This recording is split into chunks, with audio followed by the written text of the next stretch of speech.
Sekarang kita akan bergeser ke presenter kedua, Bapak Henry P. Uranus. Pak Henry akan membawakan dengan tema ini ya Pak ya, Resolving EV Battery Waste Problem with Battery Second Use Scheme. Saya bacakan sedikit mengenai Pak Henry. Pak Henry menerima gelar PhD in Integrated Photophonic in 2005 from the University Twente, the Netherlands. He is a postdoctoral researcher in Integrated Optical Microsystems Group, Department of Electrical Engineering, the University of Twente, working on integrated optical photonic sensor in 2005 until 2008. Then from April to July 2016, he was an Erasmus Mundus. Semoga saya tidak salah membacanya, Pak. Erasmus Mundus Leaders Visiting Scholar to the city, University of London, under European Commission's Mobility Project. Baiklah, mari kita sambut Pak Henry dengan paparannya. Silahkan Pak Henry, waktunya 15 menit. Ya, terima kasih Ibu Bun. Apakah suara saya terdengar? Jelas Pak, suaranya. Oke. Saya bicara dalam bahasa Indonesia atau bahasa Inggris? Silakan, yang nyaman saja buat Bapak. Oke, terima kasih. Saya mungkin karena sebagian besar pendengar mungkin berbahasa Indonesia, saya akan coba bicara dalam bahasa Indonesia. Perkenalkan, saya Henry Uranus. Saya dari Universitas Pelita Harapan, program studi Teknik Elektro. Dan pada pekerjaan ini saya bekerja sama dengan kolega dari VR Motor Indonesia, Bapak Yucuanto Susetio.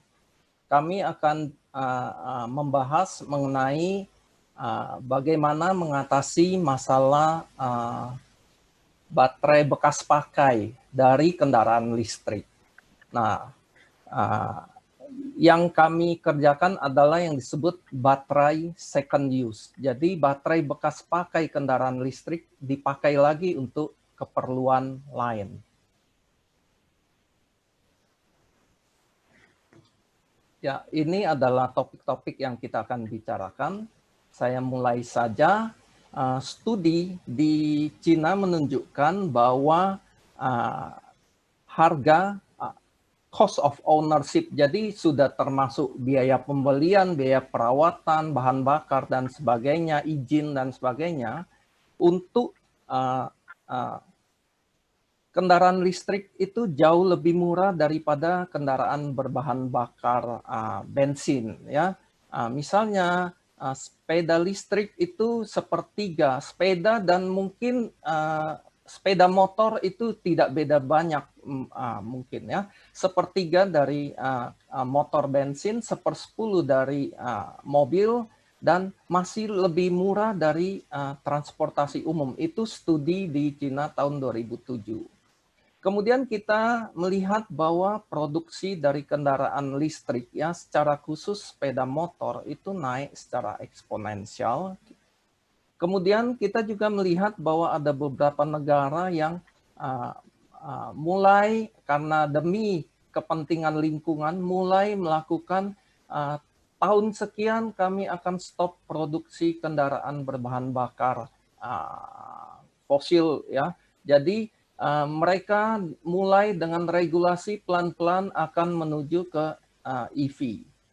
Dan fakta yang lain adalah EV itu biasanya menggunakan baterai lithium ion atau yang lebih tinggi ya, yang lebih baik daripada baterai yang biasa digunakan misalnya untuk solar power system yang off-grid biasanya karena harganya banyak dipakai adalah baterai lead acid yang baterai kering ya, baterai kering VRLA namanya. Kita melihat bahwa EV itu naik ya. Ini adalah catatan dari Global EV Outlook tahun 2020 di dunia ya, jumlah kendaraan mobil listrik yang diproduksi itu naik secara eksponensial, namun didominasi oleh negara-negara tertentu ya, Cina, Amerika Serikat, dan negara Eropa. Kita melihat di Indonesia EV sudah mulai menggeliat. Tahun 2019 kita melihat ada peraturan presiden ya, Perpres tahun 55 tahun 2019 yang memberi akselerasi untuk kendaraan listrik dengan insentif, dengan roadmap, dengan peraturan yang lebih jelas. Dan 2019 kita melihat banyak kegiatan launching ya kendaraan listrik ya, mulai dari misalnya Gesit ya, kendaraan sepeda motor listrik buatan dalam negeri oleh beberapa universitas dan juga BUMN. Lalu bus Transjakarta juga mulai trial ya di bulan Mei, taksi Bluebird, kemudian Grab juga mulai sudah menyediakan taksi listrik.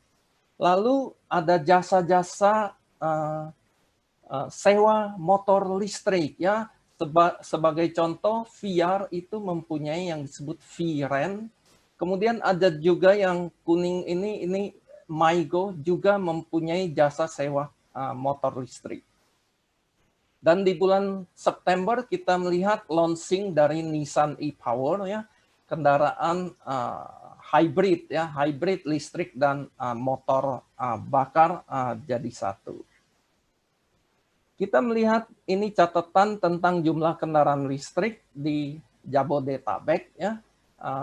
Mayoritas didominasi oleh motor listrik, dan di bulan September 2020 itu naik cukup banyak juga dibanding akhir tahun 2019. Sekalipun kita berada di masa pandemi, tapi kelihatan ada kenaikan yang cukup signifikan dari jumlah kendaraan listrik yang jalan, yang punya izin untuk turun ke jalan di Jabodetabek. Nah, kalau kita melihat motor listrik, perbandingannya dengan motor bensin adalah ada nilai plusnya, nilai plus tapi juga ada nilai minusnya ya. Yang plus itu jumlah komponennya jauh lebih sedikit. Kalau jumlah komponen jauh lebih sedikit, maka biaya perawatan juga akan lebih murah. Kemudian harga listrik itu masih lebih murah daripada memakai bensin. Jadi energy cost-nya lebih murah, tapi ada beberapa hal yang menjadi penghalang, yaitu pertama adalah harga. Ini contoh untuk motor listrik ya. Ini ambil dari tipe Q1 dari VR. Ini harga total termasuk baterai itu 10 juta lebih mahal daripada tipikal kendaraan bensin. Kemudian waktu untuk charging ya. Kalau bensin kita ke pom bensin cuma butuh beberapa menit. Kalau untuk kendaraan listrik butuh jam ya, ukurannya jam untuk ngisi kendaraan listriknya. Nah, problem kendaraan listrik itu tidak hanya itu ya. Problem lain adalah ini adalah teknologi baru sehingga pemakai itu masih ragu-ragu, maka pabrikan itu perlu meyakinkan pemakai akan keuntungan dari kendaraan listrik. Selain harga awal, investment awalnya yang relatif mahal, infrastruktur untuk chargingnya yang belum banyak dan butuh waktu, lalu service center yang juga belum banyak. Namun salah satu titik lemah dari kendaraan listrik adalah di baterai, yaitu waktu charging yang lama, kemudian umur pakai yang juga tidak panjang, karena baterai kendaraan listrik kalau dia dipakai dia akan menurun kapasitasnya, namanya state of health dari baterai menurun. Kalau dia sudah turun di bawah 80%, kebanyakan orang sudah merasa ini sudah tidak memadai. Dan harga baterai itu cukup mahal, yaitu tadi kita bisa lihat di kendaraan sepeda motor listrik itu 1/4 dari harga total kendaraannya. Nah, bagaimana pabrikan itu biasanya membuat supaya customer mau memakai kendaraan listrik? Policy yang bisa diambil, bisnis model yang bisa diambil, misalnya baterai swap policy, yaitu baterai kalau sudah habis karena isinya lama, ya nggak usah tunggu isinya, datang ke suatu pool, tinggal tukar baterainya seperti kita menukar tabung LPG ya. Jadi yang kosong ditukar sama yang baru lagi. Atau buyback policy, yaitu kalau dipakai, kalau baterainya sudah kapasitasnya menurun ya, tidak mau kapasitasnya tidak bagus lagi, tukar tambah sama pabrikannya.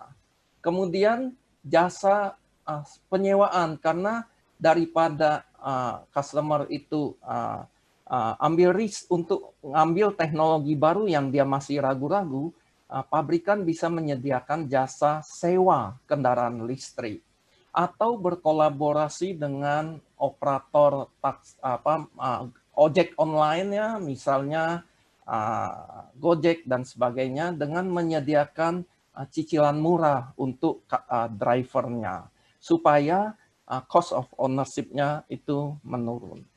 Nah, kita melihat masalah baterai lebih dahulu. Bisnis model semacam ini kelihatannya lambat laun akan membuat pabrikan itu akan mempunyai tumpukan baterai bekas pakai ya, karena tukar tambah atau swap baterai lama-lama pabrikan itu akan banyak baterai bekas pakai.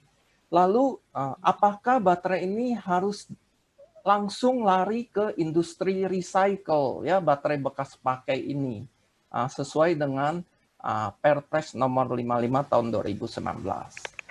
Kenyataannya baterai bekas pakai kendaraan listrik, katakanlah kapasitasnya tinggal 70%, sebenarnya masih cukup bagus kalau kita pakai untuk aplikasi lain yang tidak sekritikal kendaraan listrik.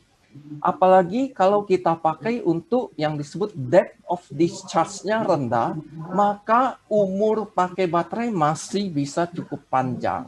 Nah, bagaimana menggunakan baterai bekas pakai itu? Yang kami lakukan adalah skema yang disebut baterai second use. Itu baterai bekas kendaraan listrik, daripada langsung lari ke industri recycle, baterai itu dilarikan dulu ke suatu aplikasi lain yang butuh baterai tapi tidak sekritikal kendaraan listrik. Contohnya lampu penerangan jalan bertenaga surya, UPS, ya, BTS dari telekomunikasi dan sebagainya. Nah, skema ini disebut baterai second use. Apa yang bisa ditawarkan baterai skema ini adalah dia membantu lingkungan, ya, beban lingkungan, karena dia memperpanjang umur pakai baterai. Lalu aplikasi yang menggunakan baterai bekas itu akan mendapatkan baterai dengan harga lebih murah, karena ini baterai bekas pakai, jadi harusnya lebih murah daripada baterai tradisional VRLA yang dipakai, yang harganya memang lebih murah dari baterai baru lithium ion, tapi baterai lithium ion bekas barangkali mestinya bisa bersaing dengan harga VRLA dengan kualitas lebih tinggi. Kemudian laporan menunjukkan bahwa dengan skema ini bisa perpanjang umur pakai baterai sampai 10 tahun. Lalu karena baterainya masih punya nilai ekonomis, maka itu seharusnya bisa meringankan biaya investasi EV. Nah, ini gambaran dari Kalau yang merah ini kalau hanya untuk EV, setelah mencapai turun kapasitasnya mencapai satu nilai tertentu, katakanlah 80%, baterainya pensiun lari ke industri recycle. Tapi dengan baterai second use kita bisa memperpanjang lagi tergantung aplikasinya. Kalau DOD-nya rendah itu kita bisa memperpanjang sampai sangat panjang, sampai baterainya kita bilang sudah nggak bisa dipakai lagi. Mohon Nah, maaf Pak, waktu Bapak tinggal 2 menit ya. oke, baik. Ini kami menunjukkan contoh pekerjaan yang dilakukan UPH dan VR. Jadi kami mendapatkan baterai dari VR ya, bekas dari kendaraan listrik uji coba Q1. Kita gunakan untuk lampu penerangan surya. Lalu ini spek baterai yang kami dapatkan itu tinggal separohnya kapasitasnya dari kapasitas penuh baterai baru. Lalu kami membuat sistem penerangan bertenaga surya menggunakan baterai bekas pakai ini, di mana kami menggunakan solar panel yang biasa, yang umum dipakai untuk lampu penerangan surya.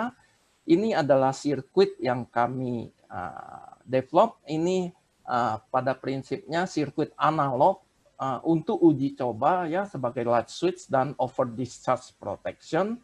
Dan ini adalah rancangannya. Kemudian kami coba di lab ya, dan setelah yakin ini kerja, kita pasang di kampus kita untuk percontohan, untuk penelitian. Dan ini adalah yang sebelah kiri siang hari, yang sebelah kanan adalah malam hari. Ini adalah filmnya ya di malam hari, tiang penerangan itu bagaimana dia menyala ya. Ya walaupun lampunya masih kecil, ini hanya untuk uji coba, tapi lumayan bisa menerangi taman di kampus kami ya. Oke, sebagai kesimpulan, baterai second use itu skema itu bisa meringankan beban lingkungan, bahkan menurunkan biaya cost of ownership dari EV, dan kami membuat satu uji coba dengan memakai dia untuk lampu penerangan jalan bertenaga surya, dan kami mendapatkan baterai yang tinggal 50% dari motor listrik itu masih bisa untuk lampu 10 watt itu sampai semingguan ya, 97 jam. Kemudian ini kami harapkan merupakan salah satu solusi untuk mengatasi masalah baterai bekas pakai untuk kendaraan listrik. Karena baterai bekas pakai ini bisa bermacam-macam kualitinya, state of health-nya, maka mungkin yang diperlukan adalah semacam standarisasi, kategorisasi ya. Ini berapa kelas apa, A, B, C, dan sebagainya. Saya kira demikian presentasi saya. Terima kasih. Saya kembalikan ke Ibu Bun. Terima kasih banyak Pak Henry, presentasinya menarik sekali. Baiklah.